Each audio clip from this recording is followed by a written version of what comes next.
우리 교회는 뭐 복권 안 하시니까 모르겠지만 그런 게 있어요. 자우지가 많은 사람들이 그걸 사면서 혹시나라고 샀다가 역시나로 끝납니다. 대부분은 안 되죠. 여러분, 그러나 제가 오늘 여러분에게 드리는 이 복받는 비결은 혹시나 했다가 역시나로 끝나는 게 아니라 분명한 것입니다. 이 계명을 지키면 모두가 복을 받습니다. 모두가 하나님의 축복과 모두가 하나님의 능력 가운데 들어갈 수 있는 가장 확실한 것이, 제가 개런티하는 것이 아니라 성경이, 하나님의 말씀이, 아니 하나님이 여러분에게 개런티하는 것이에요. 내 부모를 공경하라. 내가 그 땅에서 장을 대고 장수하리라 그랬어요. 여기서 말하는 장수라는 것은 그냥 오래 질질 아프면서 그리고 병들면서 오래 산다는 말이 아닙니다. 건강하게 오래 산다는 것입니다. 물질도 풍성하게 복받고 천수를 누려가면서 잘 살게 되는 것, 그것이 바로 성경이 말하는 장수하고 잘되고 장수하는 그런 복이라는 것이죠. 어른들 중에 이런 말이 유행한다고 하죠. 9988-234 들어보셨습니까? 9988-234 99세까지 팔팔하게 살다가 2, 3일만 아프고 그리고 죽자. 9988-234 물론 오래 사는 것이 꼭 좋은 거라고 말하기는 좀 어렵지만, 그러나 오래 살아도 건강하게만 살 수 있다면 그것은 복입니다. 장수하는 복은 복입니다. 천수를 누리는 것은 복이라는 것입니다.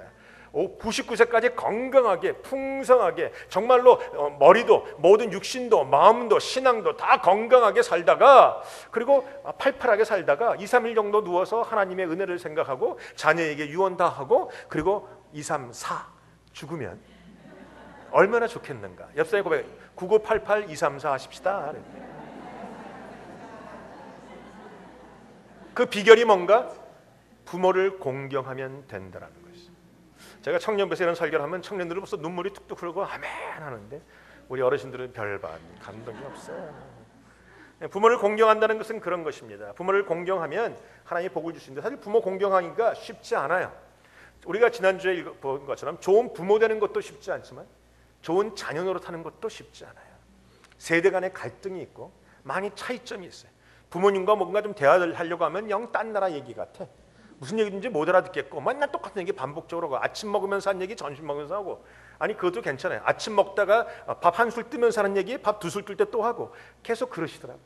그러니까 이게 대화하기도 힘들고 세대 간의 갈등도 있고 또 여자분들은 고부 간의 갈등도 있고.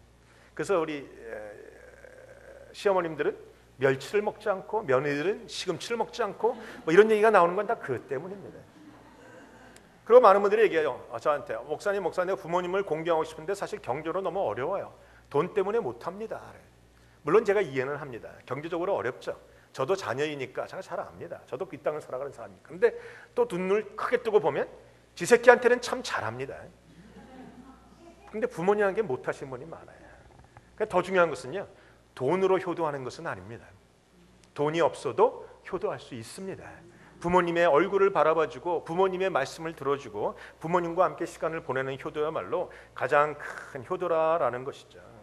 여러분, 부모를 공경할 때, 공경하라고 말했는데 성경에 보니까 22절에 내 낳은 어비에게 청종하고 아비에게 청종하고 내 늙은 어미를 경영이지 말라 그랬어요. 첫째 우리가 해야 되는 공경의 중에 행위 중에 첫 번째는 청종하는 거예요. 잘 들어주는 겁니다. 여러분이 이 단어가 하나님으로 향해서 쓰였습니다. 너는 하나님의 말씀에 청종하고, 우리가 어떤 일을 행하기 위해서 그 행위를 갖기 위해서 말씀을 잘 기울여 듣는 것이 청종인데, 하나님을 향해서 그렇게 듣고 있지 않습니까? 하나님의 말씀을 들을 때 우리가 귀를 쫑긋 열고 청종합니다. 이 말씀을 듣고 내가 고쳐야지, 이 말씀을 듣고 내가 바뀌어야지, 이 말씀을 듣고 내가 새로운 인생을 살아야지, 그런 마음을 듣고 있는 것, 그 모습 그대로 부모의 말씀을 그렇게 들으라는 거예요.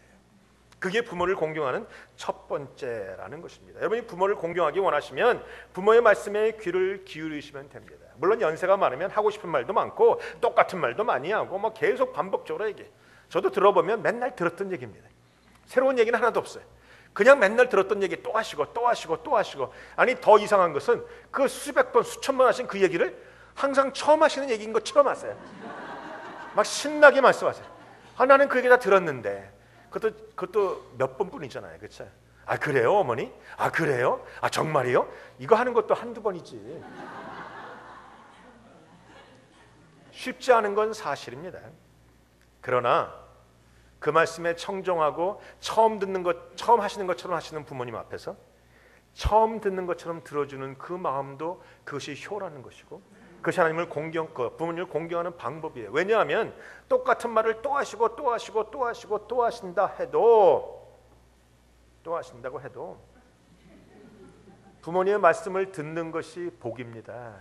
왜냐하면 언젠가 시간이 되면 그 말씀을 하시는 부모님이 내 옆에 안 계실 수가 있습니다. 그때는 듣고 싶어도 못 들어요. 아니, 똑같은 얘기를 갖다가 수백 번 해오니까 좀 옆에 계셨으면 이런 마음이 들지만 이미 부모님이 세상을 떠난 후라는 것입니다. 제가 우리 아버님이 세상을 떠나실 후에 제가 그걸 깊이 느꼈어요. 제가 지난번에 말씀을 드렸지만 목회를 하면서 속도 상하고 힘들 때 제가 누구에게 쏟아냈겠습니까? 아내에게 얘기하면 아내도 걱정하잖아요. 그렇다고 교회 가서 장로님들과 멱살 잡고 싸우겠습니까? 어쩌겠습니까? 결국 내가 속에서 터져 나오는 건 어디다 푸는가? 저희 아버님에게 풀었어요. 아버님에게 전화해서 뭐 아버님 이렇고 저렇고 뭐 성도들이 나쁜 놈들 나쁜 년들 막 그래가면서 내가 있는 역 없는 역 다 해가면 우리 아버님이 그래 힘들지 그러셨어요. 그리고 1시간 동안 하면 속에서 막 풀리죠. 마지막엔 아버지가 기도하자. 네, 눈물로 기도하고 그러고 끝나고. 아버님이 세상을 떠나신 후에 제가 갑자기 속에서 전화를 딱 했는데 우리 어머님이 받으시더라고요. 근데 또 어머니하고 아버님 또 달랐어요. 아버지에게 쏟아놓을 수 있는 말을 어머니에게 못 쏟아놓겠더라고요. 제가 그때 부모님이 내 옆에 없다는 것이 이런 것이구나 라는 것을 깊이 느꼈어요. 이상하게 어머님에 관해서 내가 보호하고 싶은 마음이 있지 내가 말을 갖다 내 것을 쫓아내고 싶은 마음은 별로 없었어요. 그게 부모님의 차이, 아버지와 어머니의 차이인 것 같아요.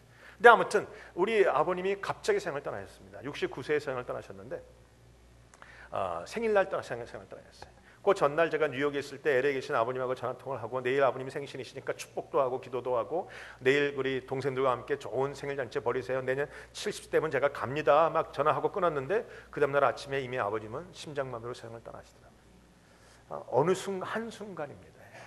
여러분의 부모님이 여러분 옆에 있을 때 잘하십시오.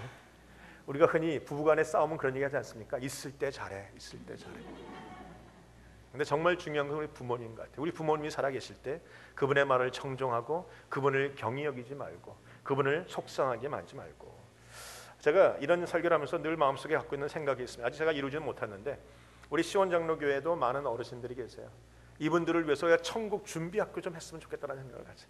제가 아직 나이가 어리니까 제가 여러분에게 인생은 이렇게 마감하는 겁니다라고 설교하면 좀 안 어울리고 원로 목사님들을 모셔다가 인생의 마지막을 어떻게 정리하는가를 말씀도 듣고 또 우리 계신 우리 어르신들을 모아다가 우리 그분들이 마음에서 하고 싶은 자녀에게 하고 싶은 이야기도 쓰라고 하시고 또 우리가 그 영어로 번역도 해드리고 그 유언장도 미리 만들어드리고 또 그리고 자녀에게 하고 싶은 비디오도 찍어서 말로 육성으로 야 자녀들아 너는 교회를 잘 섬겨라 믿음을 가져라 내 인생에서 하나님이 나에게 이렇게 하셨단다 내가 이 하나님을 너에게 전해준다 너도 믿음을 가지고 내 자녀에게 그 하나님을 전하라 그런 말씀을 좀 비디오로 찍어서 갖고 있다가 자녀에게 주면 얼마나 좋겠어요. 또 마지막 영정 사진도 지금쯤 찍어놓고 갖고 있으면 좋을 것 같아요. 제가 가끔 가다가 어르신들의 그 장례식을 가보면 분명히 85세에 돌아가셨는데 그 영정 사진은 50대 사진이 갖고 있어요. 그것도 잘 어울리지 않습니다. 좀 비스무리나 좀 해야지. 그걸 갖고 뭐라 그러는지 아세요? 이건 과대선전이라고 얘기해요. 좌우지간 우리 좀 그 영정 사진도 준비하고 좀 그랬으면 우리가 교회가 그런 걸로 하고 영어로는 유언장도 만들어 놓고 자녀에게 영어로 쓰는 편지도 주면 자녀들도 그 믿음을 가지고 나갈 수 있지 않을까 생각합니다. 소망이 하나 우리 또한 우리 남성교회에서 좀 그런 준비를 좀 했으면 좋겠다는 생각을 갖습니다. 오늘 본문에 아무튼 22절에 너 낳은 아비에게 청정하고 내 늙은 어미를 경히 여기지 말라. 이 여성들을 경히 여기지 말라는 겁니다. 나이가 먹어가면요 이 아들들은 잘 들으세요. 죄송합니다. 아들 놈들은 잘 들으십시오. 여러분이 어머님들을 무시하기가 참 쉬워요. 아니 우리가 세대는 달라졌어요. 어머니가 살던 세대랑 좀 다르다는 말입니다. 감히 아버지에게는 말을 못하는데 어머니에게는 함부로 하는 아들들이 좀 계세요. 그것도 잘못된 겁니다. 내 늙은 어미를 경히 여기지 말라라고 오늘 성경이 분명히 여러분에게 선포하시고 주님께서 우리에게 명령하고 계시다라는 겁니다. 여러분 부모님들의 세대가 우리와는 다른 인생을 살아오셨어요. 그러나 그들의 길도 존중하셔야 합니다. 그들은 그것이 최선이기 때문에 살아오셨어요. 그분들은 그것이 최선으로 자녀를 돌보는 일이기 때문에 그들이 모든 것, 자존심이고 모든 것 다 버리고 이 땅에 와서 정말로 쓰레받기로 청소부터 하면서 자녀를 키우셨던 분들이 바로 우리의 부모님들이라는 것입니다. 아버지든 어머니든. 여러분이 부모님들의 길들을 무시하지 말고 경히 여기지 말고 그분들을 존중하는 것이 온전한 믿음인 것 같아요. 또 그분들의 아름다움을 자꾸 선포해 주세요. 사람이 나이가 먹으면 늙어간다는 게 좀 불편해집니다. 저도 옛날에 몰랐는데 요새 제가 나이가 52 아닙니까? 이게